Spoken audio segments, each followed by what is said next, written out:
Hi everybody, I'm back quite quickly and on new medication. Apparently this is now a book review channel, but only for books that I don't like and are bad. So today I'm going to be complaining about this book. Period. It's About Bloody Time by Emma Barnett. This book came out in 2019. I read it late last year. It was originally gifted to me in the way that, you know, your family knows that you're a feminist and left-wing, but they're not going to give you Judith Butler, so they give you this, or Michelle Obama's memoirs, or like Lean In. Anyway, I read it because I said I would read 150 books last year, and I did. And this is one of them. It's by Emma Barnett.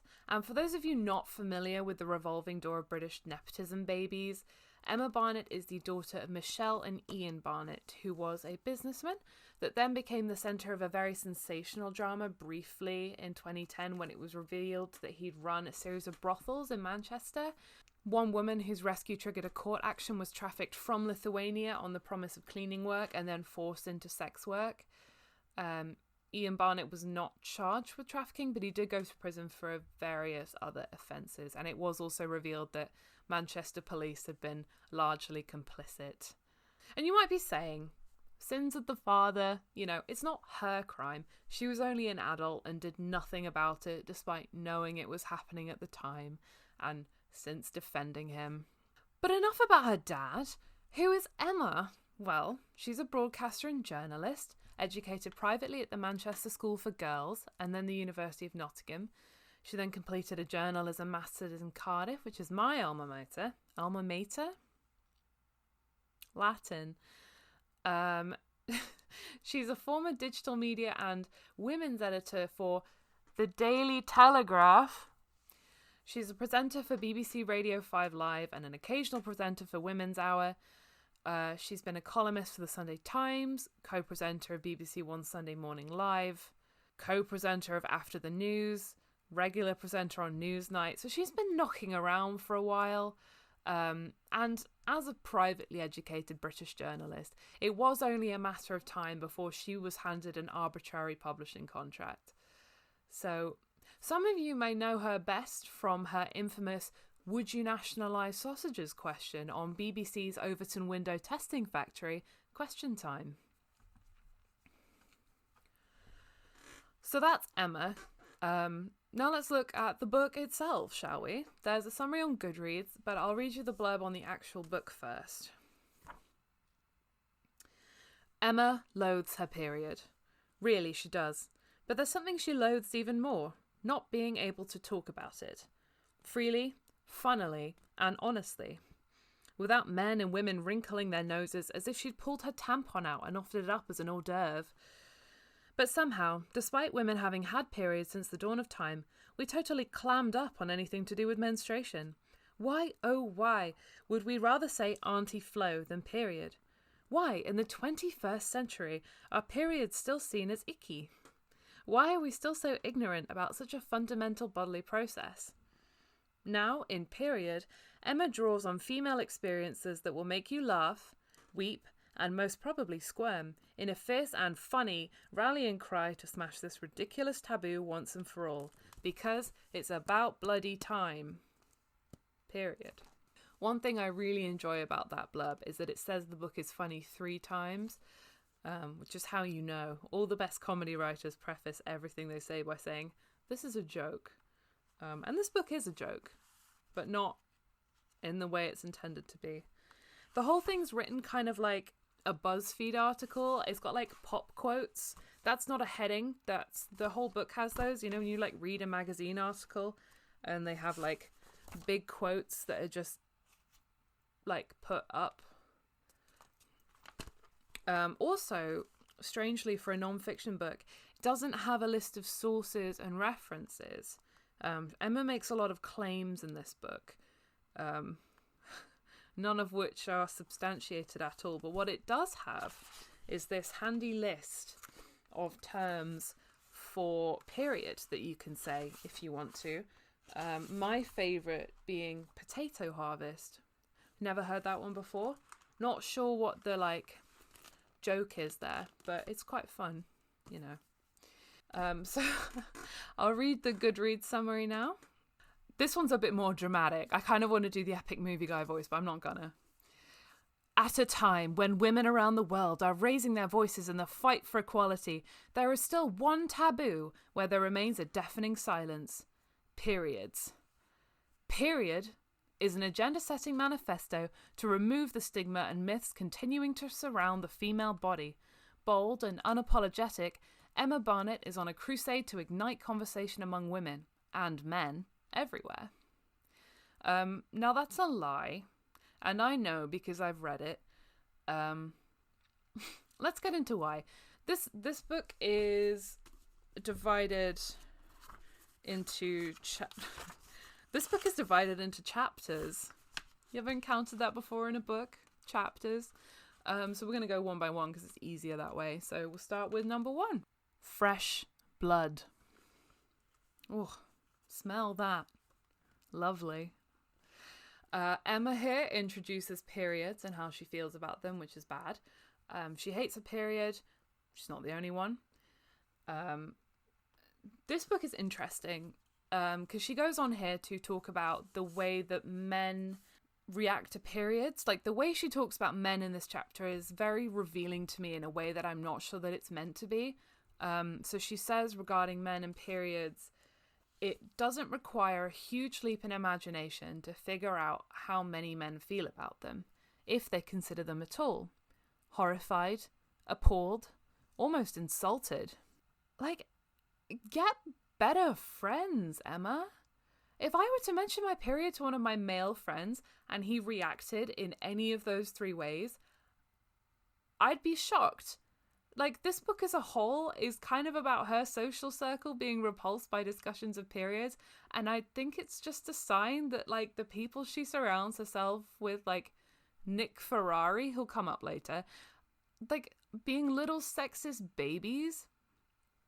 But I do think it's important to tell you here that Emma isn't interested in changing the status quo at all, no matter what she says. Like, I'd say she's your classic blue check lib, but I do think she votes Conservative.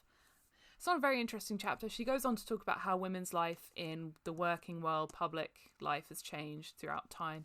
Doesn't give any real dates or sources. She just says it's happened. No longer are we confined to a special biblical red tent. We're in your boardrooms, your armoured tanks, and we're even running a few countries.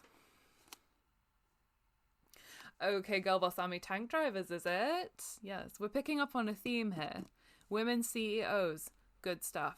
Women in the army, amazing, love it. The next drone strike at a wedding will be done by a female, just you watch. On that note, I should say that this book is pretty poorly written. Emma is in this great position where she kind of fell out of private school into journalism, and because of that hasn't had to develop a good narrative style. The whole thing is written like a clickbait article on feminism from 2012. Like, there's no analysis whatsoever. It's surface deep at best. She loves to quote people in the book and then just say something pithy at the end, like quite or amen or preach, sister. It's all very The Tab, if you know what I mean. And I'm allowed to say that because I wrote an article for them that they thought was really good, and I said that I didn't want them to publish it because it was cringe. She cites memes once or twice, which I always find very funny. Like, you can just get a book deal if you're her. People will just give you a book deal and you can cite memes, but no sources. And the editor will just go, yeah, I don't fucking care. We got a great cover design lined up. It's not even gonna matter. I find her really hard to like. I'm sorry. I know that's probably coming across here a little bit. You know, it's not just the nationalised sausages thing or knew her dad was a sex trafficker thing. Though that's part of it. There's this, like, bit in the first chapter, it's like page 23, where she talks about her time at girls' school and, like, how they all used to pretend they were on their period to get out of swimming lessons at the school's own, like, private pool. Very relatable. Okay, beyond the private schooling, like, many of my friends went to private school and it's fine. I've mostly forgiven them all for that. But beyond that, I just don't believe that she has any values. That sounds harsh, I know, but she talks about being on LBC, a British radio station, with one of the hosts, Nick Ferrari, who I personally think is a reprehensible little man. You may remember him recently saying that we should actually have a system where you get 12 free GP appointments per year, and beyond that you have to pay. I could also include a clip of him on air telling a black British woman that if she didn't like Britain and she thought it was racist, then she could just leave. You know, Nick Ferrari's entire policy is just like, don't like it, there's the door, love. Great guy. Anyway, he and Emma are friends. I want to read this little section here. Off air, I love Nick and he's a very good pal, but on air we pretty much disagree about everything, especially gender issues. It was a subject that had the potential to generate fireworks, and Nick certainly didn't disappoint. From the minute I began describing my painful clotting flow, he slowly lowered his head into his hands, muttering, "Why, oh why did we need to talk about this, Emma?" His cheeks were bright red and he looked like he might vomit. What is going on here, Emma? Emma, what is feminism to you? Like, I think it's clear Nick is a misogynist. Does it not bother you enough to stop being friends with him? And if your defense is that off air he's just a really lovely guy, like he's a really good pal, does it not bother you more that he's only a raging sexist asshole when his audience is much wider? Like, do you understand how him saying something sexist in a private capacity to you is actually not as bad as him saying and promoting sexist things every day on the airwaves to a national audience? They're both bad, but like, my fucking God, the critical thinking skills here, I'm blown away. That's what a master's in journalism gets you. Page 36, Emma makes some very sweeping statements about China, as is her prerogative as a member of the British press. In China, tampons are still thought of as sexual items rather than basic sanitary goods. Is this true? Her only citation here is a time when she herself was in China, couldn't find tampons anywhere, and also word for word, like from her mate and fellow journalist Yuan Ren, who attributes like not using tampons to Chinese medicine. It is true that very few women in China use tampons, but there's no evidence I can find that there's a cultural silence about periods. One Guardian article I found written by Ren on the subject actually suggested that this was more of a problem for British women and that there just wasn't a tampon culture in China. And like, is a tampon that much better than a pad? Emma calls them cotton surfboards, but like, frankly, to me, that's more preferable than a cotton whatever a tampon is. I used to faint whenever I put tampons in because of like past trauma and this other rarely discussed condition known as vaginismus. Until I switched to a menstrual cup, I only use pads. Menstrual cups, by the way, are life-changing. And this is from someone who never used tampons, but like, they're almost too comfortable. I would suggest trying one if you can. It's fine to not be able to, but changed my life. Emma acts throughout the book like she's the first person to ever discuss any of this.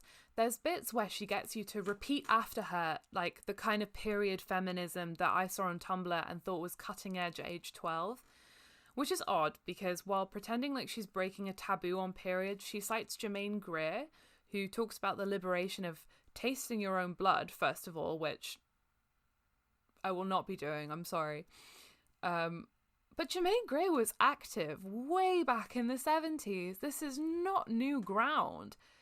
Like, talking about blood is basically all Germaine Greer ever does. Incidentally, we should probably stop listening to her. I don't know. Next chapter. Holy blood. On the topic of making sweeping generalizations about one culture, let's move from China to religion. In this chapter, Emma lists a series of claims about things menstruating people have been told that they cannot do. She doesn't cite any sources for these, but don't worry, I did the journalism and looked them up for her.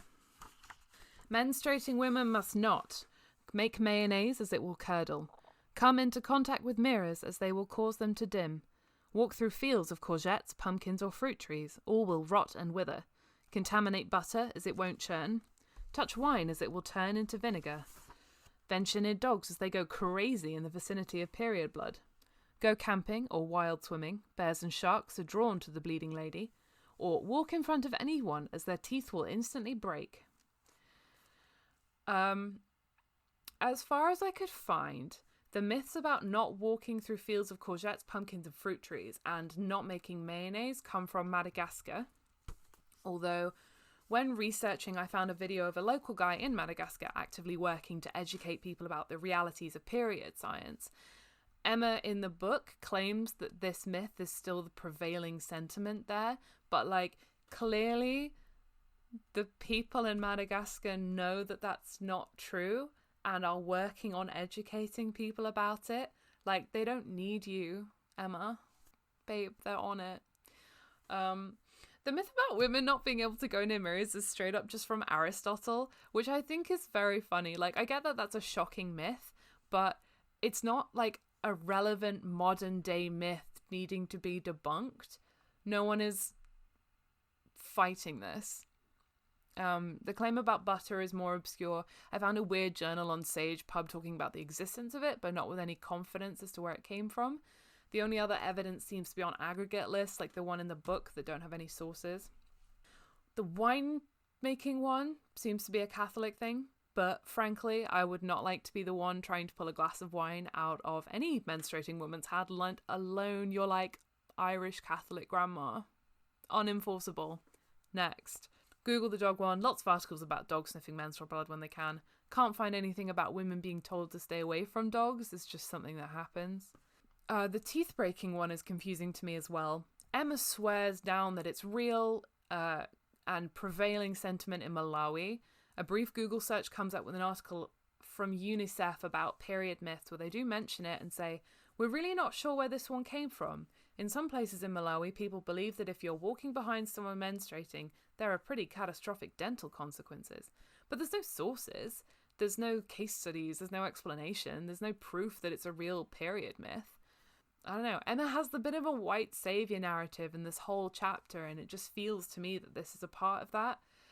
So page 50, Emma decides to tackle something she's definitely qualified to talk about and something she's definitely coming at in good faith: Muslim women. I can't put my criticisms of this better than a fellow Goodreads user, Neelam, who posted an even longer review of this book than I did, which is also on her blog, which I will link in the description. I really highly recommend reading her review of this book as well. She is also extremely scathing, and it was very nice for me to read this review and just be like, I'm not alone. So I'll link that, and I do recommend it. So I'm going to quote Emma here. Factions of Islam believe women shouldn't touch the Quran, pray, or have sexual intercourse with their husbands while menstruating. Muslim women are similarly deemed impure and must be limited in terms of contaminating their faith or their men. To which Neelam responds, who told her this? Because she didn't learn that from us. The utter rage I felt reading this paragraph and her wording of it. Yes, we do not pray or fast or do certain acts of worship. No, it is not because we are impure. No, it is not because we are less, nor do we find it oppressive. Not having to wake up before sunrise when we are on our period to pray is a blessing from Allah. He gives us a break so we can rest, because we sure as hell aren't going to get that same level of care and understanding from anyone else. We are also not considered impure. It's a state of ritual impurity. The Quran is sacred, and we have to be in a state of ritual purity to touch the Arabic Quran. This is regardless of whether you are a man or a woman. There are several things which cause both men and women to be in a state of ritual impurity, and yet she makes it sound like this is an oppression for women. Please calm down with your fake woke attitude. We do not need nor want to be saved by you. Throughout this book, in fact, she only ever mentions religion in a negative way. The same goes for any mentions of cultural practices different to her own or people of colour. To quote Emma, quite. Emma's not got a great track record when it comes to talking about Islam. There's this clip where for Women's Hour she interviewed Zara Mohammed, who just become elected to the Muslim Council of Britain, which is a big achievement for anyone. But Emma proceeded to derail the interview, accusing Islam of lagging behind in women's leadership and faith, and asking about female imams. Dara's clearly uncomfortable the whole time, and it's not what she's there to talk about, but like Emma has to get her 2 cents in. She knows what oppression looks like, and she's here to make a stance. This chapter also includes sweeping claims about tribes in Uganda, the entire country of Nepal, Hindu temples, as well as Hindu practices as a cultural whole. There's this quote which I think is quite demonstrative of like her attitude to non-Western cultural practices, which I'll read here. "You are a warrior who bleeds and goes to work every day, not some dirty hermit who deserves to be quarantined and needs male approval to be reintegrated into mainstream society after your monthly bleed." Excuse me? Dirty hermits? Fucking hell, Emma. Like, if you had to distill white feminism into a single paragraph, that would be it. Like, do what Emma wants, because she, as a white woman, has your best interests at heart. Like, what on earth? Like, where does she get off telling people any of this? Chapter 3, Bad Blood. This chapter begins with an Amy Schumer quote, which is very funny to me and not in the intended sense. There's some good stuff in here about not actually having to have periods anymore because of current medications, and like you don't have to have a missing week on the pill, that kind of stuff. It's not the case for everyone who menstruates, obviously. This chapter is also about Emma's struggle with endometriosis and getting diagnosed in the UK. But here I would like to compare and contrast to something a bit better. Here is a very good zine I bought in Cardiff Bay last year about endometriosis diagnosis and treatment in Wales in 2021. This zine sums up the problems Emma tries to identify in about 1/10 of the pages, much more effectively, factually, meaningfully. They also point to the 7.5-year statistic for the length of time before diagnosis that Emma points to, but in her chapter about this, Emma decided to go to the doctor based on the advice of a friend who was a doctor to ask if she might have endo, and got a laparoscopy 2 weeks later. She doesn't say it in the book, probably because it kind of makes her point about period pain and poverty a bit hollow, but to get a laparoscopy 2 weeks after an initial appointment, she'd have had to have gone private. This isn't realistic for care in the NHS. I myself know several people who've gone through this process, and wait times for surgery can be over a year, especially during coronavirus, and you're in pain that entire time. There's no treatment other than that. It's as common as type 2 diabetes, and there's just no research into it. Like, why does it happen? What can be done other than surgery? What this scene does is also points out that there's no real follow-up.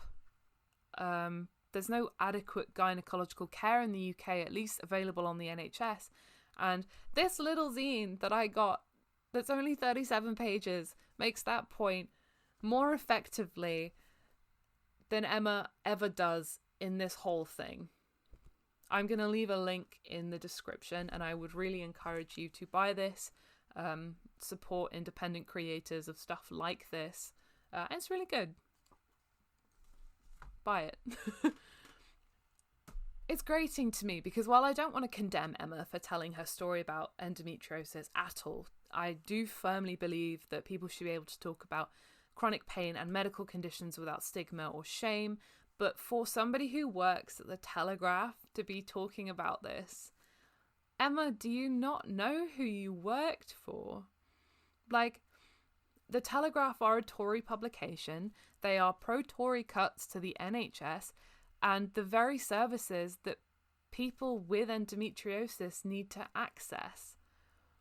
One of the many reasons it takes so long to get treatment, besides medical negligence, is lack of appointments. You can't write for a Tory paper and then say, you should see a doctor if you hurt in your vagina when you have sex or your periods are unbearable. It's not that easy, Emma. I know you think you mean well, but it doesn't work like that. The next chapter is called Man Blood. No, it's not about trans people yet. This is a chapter that kind of says men should care about periods, but then kind of rambles, and by the end of it kind of says, well, maybe they shouldn't. They don't have to if they don't want to, which I personally disagree with. I think if you want to maintain friendships or relationships with the people in your life who menstruate, you do need to be educated about it. You do need to know what's happening. I think that's on everybody to know about.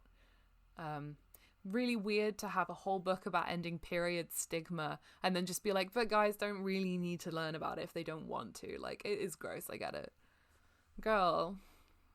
Chapter 5. Office blood. This is primarily about the discussions around menstrual leave being introduced to the UK. I actually draw the same conclusions as Emma on this one, and that it's just sick leave if you need it. There's no need to be specific about the reason you're off. Like, you can tell people, of course, but I think having a separate policy for menstrual leave seems redundant and probably open to exploitation on the boss's part. She also mentions a proposal to introduce menstrual workplace policies where you can take a break if you need it, you know, if you're having cramps or headaches or whatever. A good policy, but my main issue with this chapter is that Emma's own lack of work experience kind of obfuscates the problem. If you work, say, for like a massive right-wing newspaper, you can work from home. And if you're Emma, you can afford to work from home. You can actually afford not to work. You can afford to take a sick day, and if you do take a sick day, there's probably a better policy at your office than the UK statutory sick pay.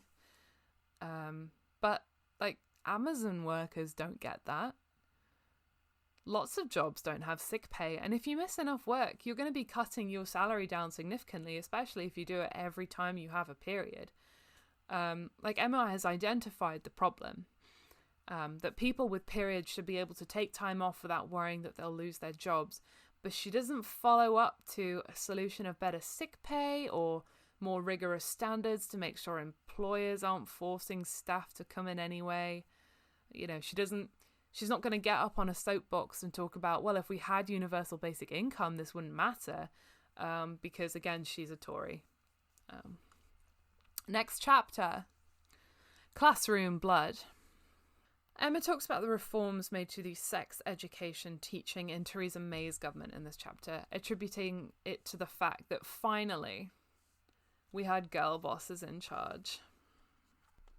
The Prime Minister was now Theresa May, Amber Rudd was Home Secretary, and Justin Greening was Education Secretary, all women, so the rumours may have been true.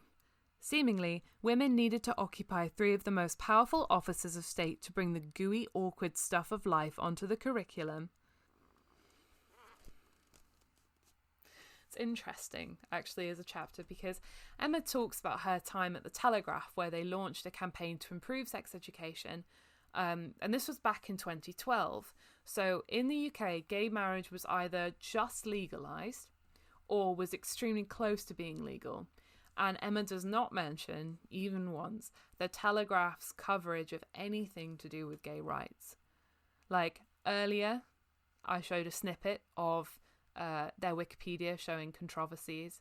There's an earlier snippet on their Wikipedia section that has their political views on LGBT rights, which have been historically extremely negative. That was, when Emma was doing the sex education program, that was when the Telegraph was protesting gay marriage and saying it would only inflame anti-homosexual bigotry, which I have to assume means from them. Emma doesn't think about the fact that this comes into the classroom. That comes into sex education teaching. That, to me, is as vital as talking about periods, but it's fine. Emma's not talking about LGBT people. Yet. Political blood. Here we go, Emma. Here we go.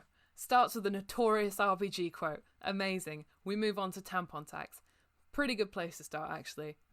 Especially bringing up what George Osborne, then Chancellor of the Exchequer and villain from a Richard Curtis movie, said, that tax from sanitary products would go to a new fund for investing in domestic abuse shelters, which is a very handy way of saying women will be paying for being victims. Emma talks about why discussions around periods and sanitary towels didn't come into Parliament sooner, and bearing that in mind, I want you to guess which British politician she's talking about in the next sentence. When you are in a minority, You don't want to seem like you are kicking up a stink about something which nobody else fully understands, or at least at the time felt they could talk about. I wish that they had.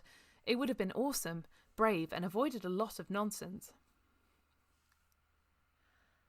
That sentence was about Margaret Thatcher, whom Emma is convinced would have gone to bat for periods if she could. I'm unclear as to why she thinks this. I don't think Margaret Thatcher was a feminist or even particularly in favour of the welfare state, but who knows? Like, maybe I've just been misled by leftist brainwashing. Speaking of Thatcher, poor blood. This is a chapter that begins with some quite harrowing poverty statistics, like 1 in 10 girls being unable to afford sanitary wear and half of all girls missing a day of school because of their period. But here's where she loses me, right? Because instantly we're talking about Meghan Markle's trip to India, where she visited slum communities to investigate period poverty and followed around a microfinance organisation that made and sold pads in the community. It's called Mina Mahila. I'm sorry if I'm pronouncing that wrong. I've been looking it up, and for the most part, it seems legit. But they hire and distribute to women in slums, and I cannot find any information about how much their sanitary pad manufacturers are paid, what conditions they work in, or how much the sanitary pads cost. Still, it's endorsed by the royal family, and they've never done anything bad in India before. I'm being very negative about this. From all the press around this foundation, they seem to be doing pretty good work. I'm just iffy around anything microfinance. Plus, their website links to something called Rani Jobs, the future of work for women and girls. And this is where the alarm bells for me start blaring, like really loudly. About Rani. Learn. Earn. Connect. Rani is a smartphone-based microtasking employment platform where women and girls can learn new skills, earn income, and connect with peers in a fun and flexible manner.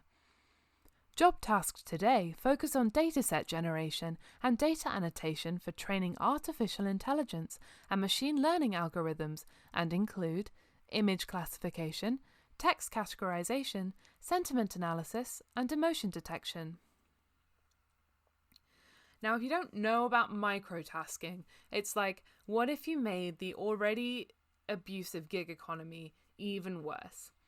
And for eagle-eyed viewers, you'll notice, like Uber, it's not an employer, it's an employment platform. They have no obligation as employer to the women and girls using the platform. They're simply providing a service. This seems exploitative to me. Not sure exactly what their connection is to this period poverty microfinancing organisation, but it doesn't fill me with confidence, to say the least. Emma, however, as the British journalist, so she simply repeats what Meghan Markle says and says amen, because why dig any deeper? Emma continues talking about period poverty, shocked that some women resort to stealing sanitary products to get by, which, does she think that most people stealing food are doing it for funsies? Does she walk into a shop and see the, security tagged baby formula and think, wonder why that's there? She talks about women getting caught stealing period products, making it hard for them to get a job and actually afford these products, and really misses the point, which is actually, these products should be free. And if they're not free, everybody should be able to afford them.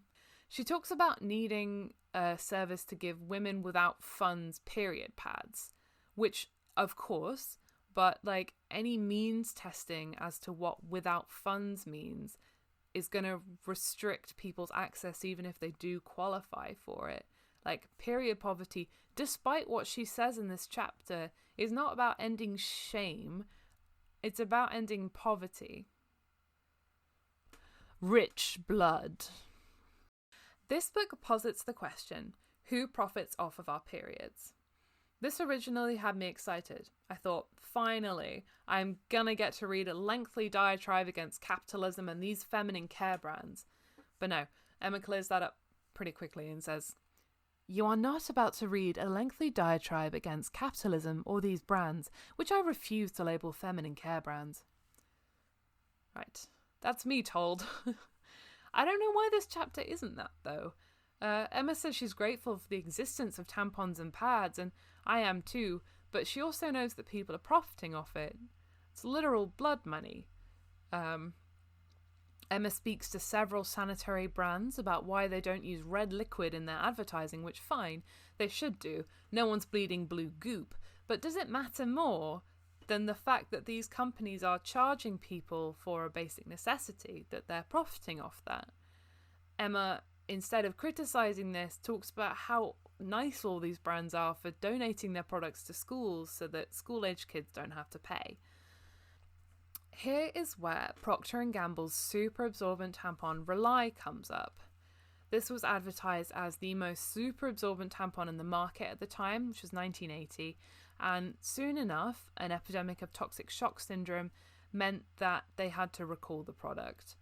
No one had allegedly known that having these super absorbent tampons in for long periods of time caused toxic shock syndrome, and eventually it was discovered it wasn't just this brand, but all super absorbent tampons if you left them in for a long time, which was how Rely was marketed. Procter & Gamble didn't lose any significant amount of money on this because of some very clever banking on their part, and nobody injured was awarded any damages, at least that we know the settlement of. But this did kill people. Toxic shock syndrome is dangerous. As far as I can find, the only money the company had to pay out was $300,000 to one man for the death of his wife following complications from TSS after she wore one of these tampons. But actually, this whole epidemic was really good news for tampon companies because now they could sell even more. You don't want to die of toxic shock syndrome, do you? Better use as many tampons as possible. But why criticize industry giants? Why not praise innovation? Emma interviews Baroness Martha Lane Fox, a travel website inventor, who laments the lack of innovation in period tech and attributes it to the fact that only 10% of those who work in venture capital firms are women. Her solution is more venture capital firms run by women and people of colour. Also, a bit of a baffling statement in general here because period pants and moon cups have been on the rise in the market for a while at this point, and like the audience, I guess, for those, the consumer base for those products is only getting bigger. What's missing to me in this section about blood profit is that while these companies are feeding Emma a bunch of press about how much they're donating to schools, etc., she's just accepting it. She's a journalist and she's just like, yeah, that sounds amazing. Thank you so much. So nice of you. But she mentioned that story about Procter & Gamble having to recall a dangerous product in this chapter, and it's weird to me that she'd include this story from the 80s and not the much more recent story of Kenyan women using social media to talk about the fact that Always pads, Procter & Gamble's main brand, were burning them. I'm going to link to an article about this in the description, but it's mad to me to write a book that discusses period poverty and period companies and not this. The fact most people cannot afford regular sanitary towels in Kenya is one thing, but the fact that those who can are then being given contact dermatitis from substandard products should be in this book. Especially as some Kenyan women were saying they'd purchased Always in the UK and the US and those products hadn't burnt, so it was specifically the period pads that they were being given in Kenya. Procter & Gamble tried to deny all this, of course, but researchers did find that the pads distributed in not just Kenya, but Africa as a whole, were of lower quality and more similar to what was being sold in the USA in the 1980s. Since the backlash, they've started selling the same pads you can get in the UK and Kenya, but they are priced higher, and the cheap pads that burn people are still on the market. The ones that give you a rash are the cheaper options, so people still have to buy them. Worth talking about, I think. But come on, guys. Emma has more important things to be getting onto. We're about to dive into the 7 pages she now writes about the lack of a period emoji. This is what it's all about. I'm kidding. We're not going to get into that. It's not an interesting part of the book. It doesn't matter. It's not helpful. It's not feminism.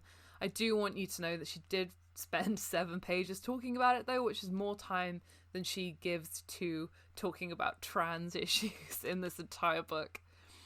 We're also going to skip the next chapter, Sex Blood, which is about normalizing having sex on your period. To me, this is just more of like a personal choice thing. I can't be bothered to get into it. This is shaping up to be long enough as it is. Unwanted blood and no blood. Emma is a member of the British Commentariat, so I was holding my breath for this chapter. Women in her position do not always have the greatest track record of discussing trans issues, especially in the UK. Emma talks to 2 people in this chapter, one cis woman born without a womb due to Mayer-Rokitansky-Kuster-Hauser syndrome, who wants a period, and Cass Bliss, a non-binary trans person in the US who definitely doesn't want one. This chapter was such a pleasant surprise after the last ones. Like, Emma is sympathetic to both of the people she interviews, she correctly genders Cass and is careful with questions and seems shocked to the degree that life is not set up for people who use men's bathrooms to have periods. Like, the bar is on the floor, but after so many years of like rampant transphobia from basically every British journalist, it was kind of a nice surprise. Unfortunately, this book was written in 2019 and we're in 22 now, and the discourse waits for no man. While I was writing this, I googled Emma Barnett trans and found a Woman's Hour interview from recently where, much like the female imams interview I mentioned earlier, she barrages the woman she's talking to, this time Nancy Kelly, who's the CEO of Stonewall, with the same question over and over again as to whether or not she thinks that J.K. Rowling is transphobic. Personally, I think Kelly's response is inadequate here. She's a bit cagey about this. My personal answer to is J.K. Rowling transphobic would just be yes. And Emma seems to be on JK's side of the debate here. So, 2 years since this book came out and they fucking got her, lads. TERFs did it again. Going from not all women menstruate and not all those who menstruate are women to this absolute shite. Normal Island. We're going to skip over the no blood chapter about menopause. I'm sorry. And we're going to move on to the last chapter, excluding, of course, the list of terms of the periods and her period pride manifesto, Last Blood. It's as rambly as a conclusion as you can get, really, although I am going to try and fight her for that title here.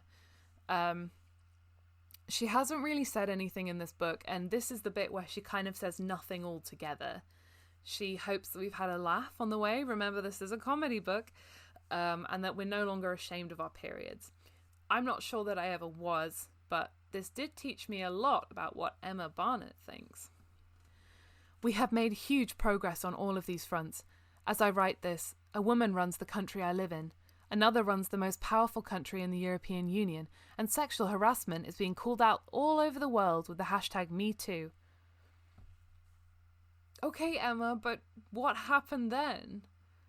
Are we really going to praise Theresa Hostile Environment May, architect of the Windrush scandal, for what? Being a woman? Did Me Too work? No. Bloody hell. Or, in search of a conclusion. Reading this book is like watching a cat react to jangling keys for 280 pages. There's no actual analysis of anything in here. It's just BuzzFeed-style quips and vague statements about things that she's not sure are bad or not. It's poorly researched. It's fawning over the idea that microfinance and venture capitalism will eliminate poverty. It won't. And again, the list of sources is replaced with a very long list of terms for when the Red Army invades. In short, it's a very good book for demonstrating the limits of liberal feminism. Emma limits discussions around period poverty to what she believes to be the root of the issue, which is shame, when discussing menstruation. But the fact of the matter is, if you can't afford sanitary products, it doesn't matter whether you're proud of your period or not. Early in this book, Emma mentions her husband occasionally wrinkling his nose when she mentions her period, which she then couches quickly by adding, "And he's often a better feminist than me." This is not a very high threshold to reach, nor does he seem to be meeting it. I'm not sure by what standards Emma considers herself a feminist. Her associations with the right-wing media in the UK and people like Nick Ferrari certainly would not suggest that she was one to me. We've moved on fully to a brand of feminism when you can buy a t-shirt made by women in sweatshops and then log out. Like, that's enough feminism for today. It's this t-shirt, it's a label rather than a set of actions and beliefs. It is just a t-shirt. It's not feminist, it's just a t-shirt. Emma's particular brand of white liberal feminism is kind of just about women's power for its own sake. She claims to know better than Muslim women, Chinese women, and working class women who might know that they have endometriosis but are unable to get a diagnosis in the same way that Emma did because they don't have the money to afford private healthcare. It's a short-sighted worldview where you can recognise period poverty exists, but the obvious solution of universal basic income right in front of you becomes impossible to consider because you cannot contextualise period poverty in the wider lens of all poverty. To quote Dawn Foster, "The idea that women in power act for other women is not only insulting, men are rarely assumed to do so, and therefore are politicians rather than male politicians, but also neatly overlooks competing interests. A man in power is much more likely to feel akin to another man in his position, a private-schooled, Oxford-educated professional, than a young working-class fireman in Gateshead. Women in power generally come from the same set, and it's easier to assume your gender overrides the political ideology you align yourself with than assume solidarity isn't automatic." Emma is assuming her solidarity is automatic. She assumes her criticism of Muslim women is in good faith because she cannot see beyond the category of woman from her own perspective.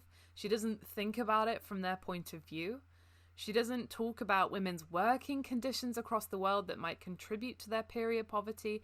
And she also doesn't talk about the rights of incarcerated women when accessing menstrual products.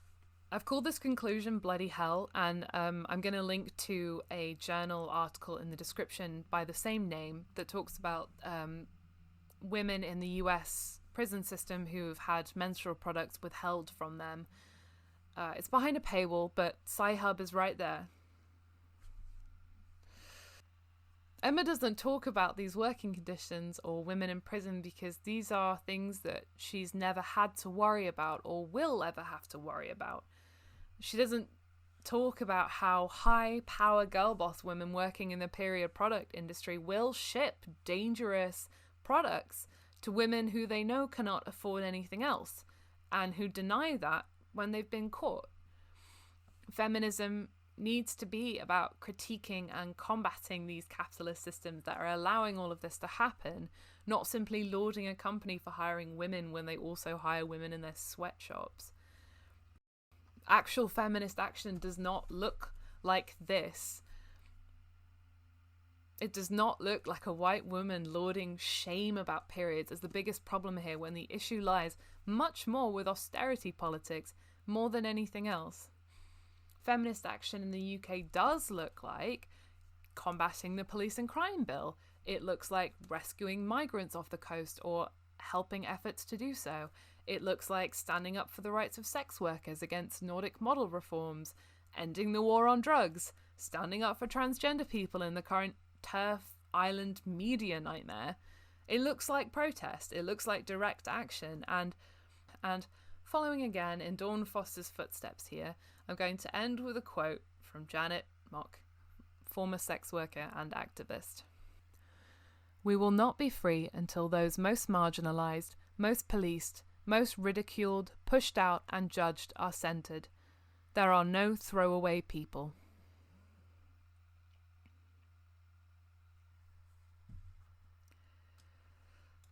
Great! So that was that. I can stop awkwardly reading from a script now. I hope you enjoyed it. I enjoyed it. It's fun dunking on things sometimes. If you liked it, let me know. If you didn't like it, keep it to yourself. I could not do with the criticism right now. I'll link to a bunch of the stuff I read for this down in the description. Don't read this book. I've basically said everything it says. You could do a lot better by reading other feminist texts that, again, I will put down below. Dawn Foster, Angela Davis, Molly Smith. Worth it. Much more than this. What else is there to say? I'm going to go and have a vampire sandwich. So that's enough for today, I think. Ta-ta!